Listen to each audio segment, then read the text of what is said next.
The Joe Rogan Experience. They're regulating podcasts in Canada. Oh yeah, and I was reading about this bill, because I woke up and we're jet lagged, so I woke up at a ridiculous time. I went on the phone, which you should never do. Let's be honest, that is a bad way to start the day. It's not good. No. And then I was reading about what they're doing. It's terrifying. So they want to bring in this bill whereby they regulate podcasts. So what they want to do is every podcast streamer or whatever it is, platform that makes more than $10 million revenue, not profit, revenue, has to register with the Canadian government. They then want them to hand over information about their content and the people listening to their to their oh my God. to the government. Imagine Trudeau. getting a hold of Alex Jones's email list. It's probably a bunch of senators on there. Yeah. Oh yeah, for sure. But I mean, imagine. Yeah. And then The government can get that. they're talking right now about, and maybe we're going to need to fact check this again because I was reading it this morning, but basically they want it to promote Canadian. Something to do with basically what Canadian greatness, whatever it is, they talk about it, and Indigenous affairs. And you're like, oh, so they're going to say a number of things are un-Canadian, and then you can just silence them. Look what Trudeau did with the truckers. Yeah. Yeah. Terrifying. We just had one of their guys on to talk about it. Not just the truckers, but people who donated to the truckers got their bank accounts closed. Yeah. Yeah. Well, that is wild. Yeah. You got locked out of all of your money because you donated to a cause where you didn't think that people should have to take an experimental vaccine in order to be able to work to drive a truck.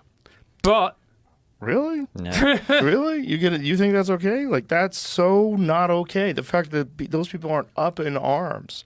The whole country didn't freak out and demand a fucking change. Like, you can't have, that's dictatorship stuff. That's Right. what that is. It's Banana Republic stuff.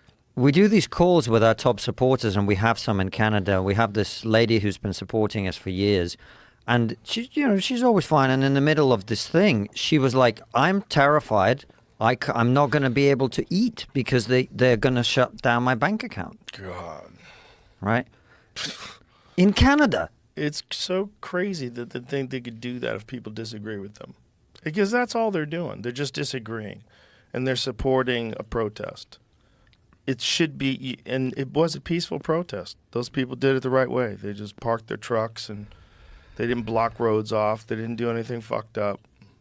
But if you frame it that these people, which is how they were being framed as racist far right, well, look, you're giving money to a far right racist organization. You're encouraging hate. Well, the government has to step in. We have to step in, and we need to freeze everything because we need to make everything safe. What was this most recent apology because they accidentally awarded a Nazi? Yeah. Like, what happened? I think Zelensky was visiting the Canadian Parliament, and they got some guy who was a Ukrainian, inverted commas, war veteran. Turned out he fought for the bad guys in that one. Oh my God. Yeah. I don't think like Zelensky or I don't know. Probably didn't know. Yeah, he didn't know. But so imagine you're sitting in Parliament and everyone's like, "Hey, let's do stand up and give a round of applause for this war veteran." You're like, and then it turns out you're applauding a Nazi. How old is this dude? Old. Like, he old. probably doesn't even know. I'm not a good guy. I'm not a fucking good guy. Maybe he's like tricked himself. That he wasn't a Nazi. Yeah. Imagine.